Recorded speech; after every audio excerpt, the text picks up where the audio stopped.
Welcome to the JJ's Declutter podcast, where we tackle the mess and stress to make space for what truly matters. I'm Janis, here with Julie, and together we're sharing our best tips, tricks, and a little humor to help you declutter your home, mind, and life. Whether it's procrastination or piles of stuff, we're here to help you make real progress. Let's dive in.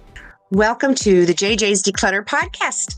I'm Julie, and we are kicking off something really exciting today. I think it's going to make February your most productive decluttering month yet. We're introducing our February Alphabet Declutter Challenge. But before we dive into A through Z, we need to tackle the most important question of all. What actually counts as decluttering something that starts with A or B or, heaven help us, X?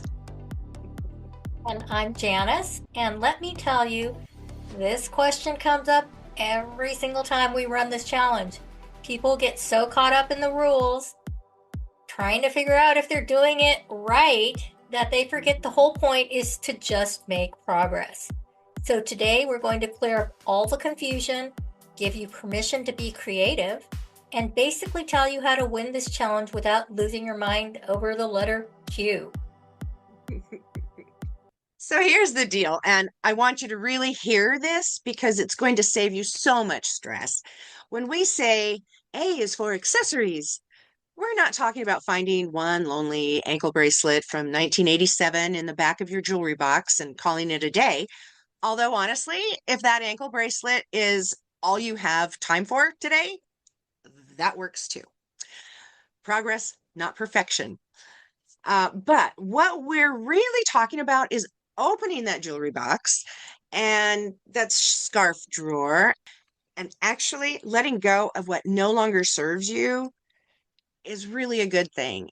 This is about tackling a category, not playing hide and seek with individual items and declaring victory when you find one thing. Exactly. Think categories, not counting on your fingers like you're trying to reach some magic number.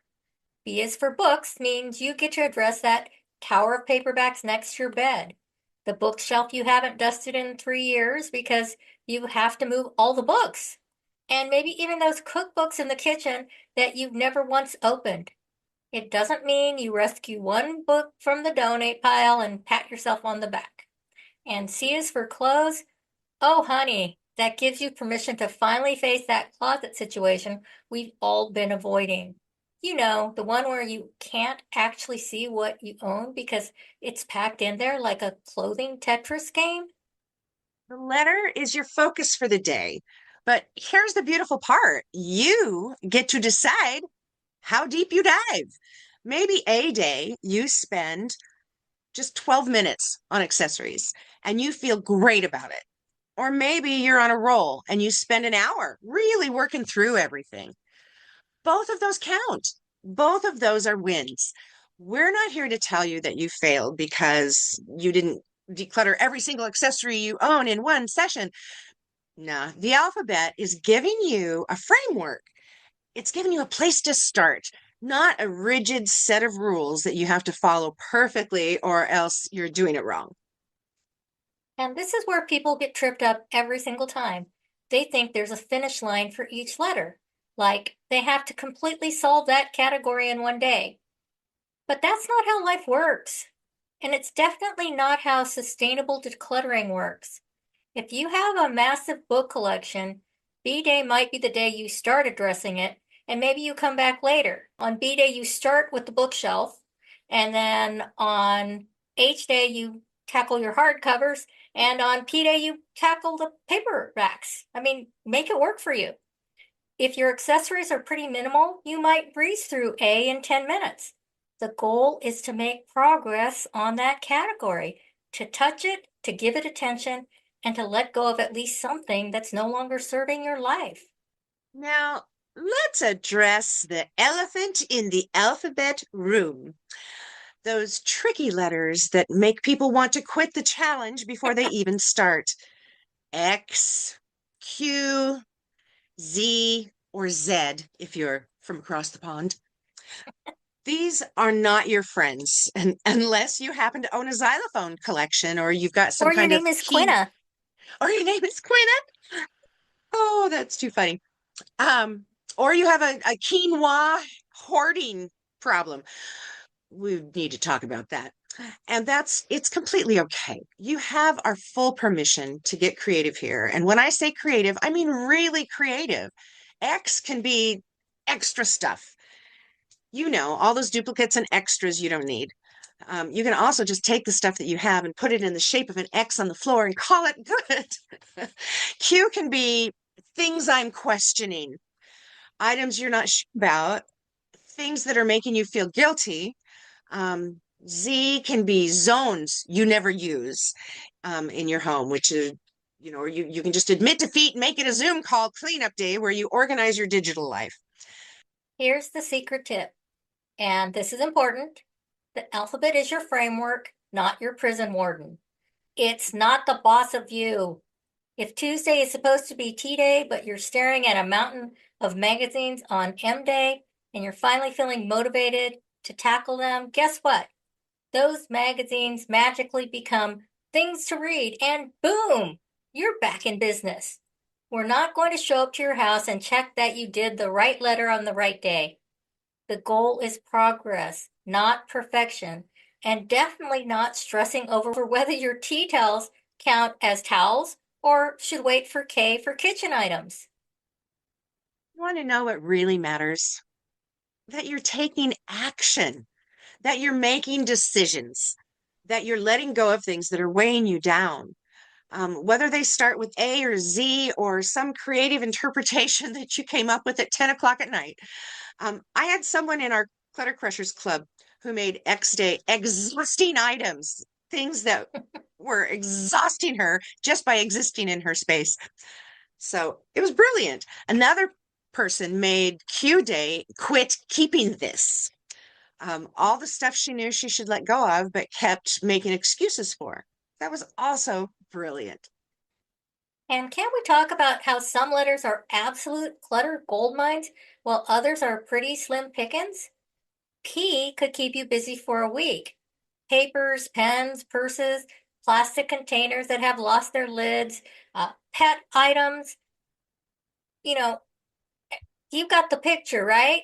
Pillows, plants that have died, but you're keeping the pots just in case.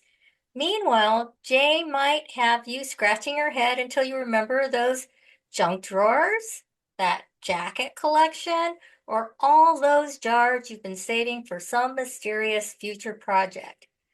Don't feel like you need to spend equal time on every letter.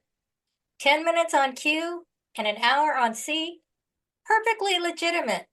30 seconds on X and 2 hours on P, also fine. But don't work for 2 hours without taking a break. Absolutely. So, the beauty of this challenge is that this is what I love about it.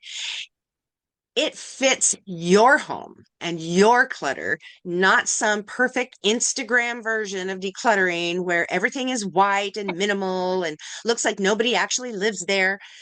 You live with cats? Well, C Day just got a whole lot more interesting because now you're dealing with cat toys and cat beds and cat scratching posts, and everything's covered in cat hair.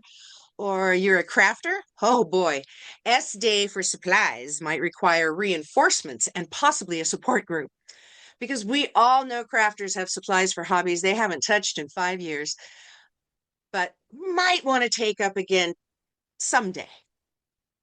Let the alphabet meet you where you are. That's the whole point of this challenge. If you're a reader with hundreds of books, B Day is going to be significant. If you barely own any books, breeze through it and move on. If you're someone who loves kitchen gadgets, K Day might be an all day affair. If your kitchen is pretty minimal, you might be done in 20 minutes. The challenge adapts to your life, your home, your clutter personality. It's not a one size fits all situation, and anyone who tells you it is hasn't actually helped real people declutter their real homes. And here's something we see all the time. People get really creative with their interpretations based on what they need to tackle. So M could be mail, magazines, medicine, makeup, or just messy areas that need attention. S could be sentimental items, shoes, sports equipment, or stuff in storage. The stuff in storage you haven't looked at in 3 years. The alphabet gives you a starting point, but you get to customize it to address what's actually causing problems in your home. If your biggest issue is paperwork, you can make P Day your Super Bowl and really go deep. One of my favorite examples from a past challenge was someone who made Tea Day things I'm keeping out of guilt. All those gifts she didn't like, items from deceased relatives she felt obligated to keep, stuff she bought on sale and never used but felt bad about wasting. She spent 2 hours on Tea Day and let go of an entire carload of stuff. Meanwhile, her X Day took about 5 minutes because she just didn't have anything that fit. Both days were successful. Both days moved her forward. That's what we're aiming for here. Forward motion, not perfect execution. So there's one last thing, and this is so important. I want you to really take this in. You're allowed to bend the rules without breaking your spirit. Skip a day because life happened? That's fine. Jump back in tomorrow. Want to start with a letter that's calling your name instead of A? Go for it. Maybe your car is a disaster and you want to start with C for car instead of A for accessories. Although, as Janice says, it could be A for auto. So just do it. Maybe you're feeling overwhelmed by your garage and you want to tackle G first. Perfect. The alphabet will still be there, I promise. And combine two wimpy letters into one session. Maybe you can make up your own letters that better fit your clutter. Yes, please. The alphabet police are not coming to arrest you. I can guarantee that. This challenge is supposed to make decluttering feel manageable and maybe a little fun, not turn you into someone who's panicking at midnight because you can't find anything that starts with K and you think you've failed. You haven't failed. You're showing up. You're making an effort. And that is literally what we're asking. Even if you only complete half the alphabet in February, that's 13 categories you address that you probably wouldn't have touched otherwise. And here's the other thing. You can repeat this challenge. We have people in our community who do the alphabet challenge twice a year because their clutter situation changes and new stuff comes in. Different areas need attention. Maybe this February you focus on one interpretation of each letter, and next time you do it, you tackle a different angle. A could be accessories this time and attic next time. P could be papers this time and plastic containers next. The challenge keeps working for you because you keep adapting it to what you need. So, as we launch into this challenge together, I want you to remember these key things: categories over single items, creativity over rigidity, and progress over perfection. Whether A is for accessories, attic treasures, arbitrary stuff you can't even categorize, or ugh, I'll do this another day, you're showing up and that's what counts. You're giving yourself a framework to tackle areas of your home that probably feel overwhelming when you look at them as one giant mess. The alphabet breaks it down into manageable bite-sized pieces, which we also call small, doable doses. It gives you permission to focus on just one thing at a time instead of trying to declutter your entire house at once, which is how people get overwhelmed and give up. So it makes the whole process feel less like this massive, impossible task and more like a game or a scavenger hunt.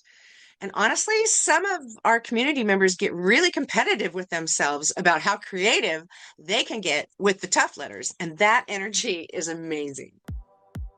So, February 2nd, we're starting with A, and I cannot wait to see what everyone tackles, whether it's accessories, attic, art supplies, or absolutely anything else you come up with. Just remember, You're not aiming for perfection, you're aiming for progress. You're not trying to win some imaginary decluttering Olympics.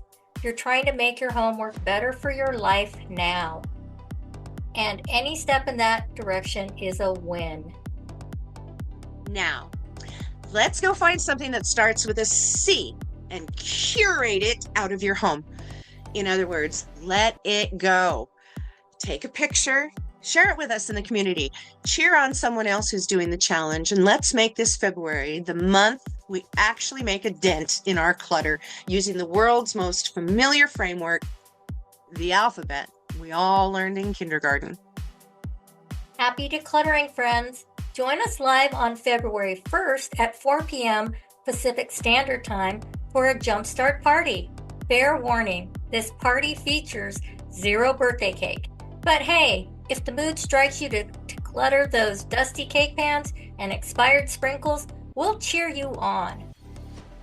Absolutely, we will. So make sure you join us at www.abcdeclutter.com and you'll be ready to go too. With all that being said, keep it simple. Keep it intentional. And as always, keep decluttering. You keep telling me don't pause after the always, so I'm not. Thanks for joining us on the JJ's Declutter podcast. If you're ready to keep simplifying, follow us for more tips and join our Facebook community to share your wins and challenges. Subscribe here because it's always more fun to declutter with friends. And thanks in advance for leaving us a review.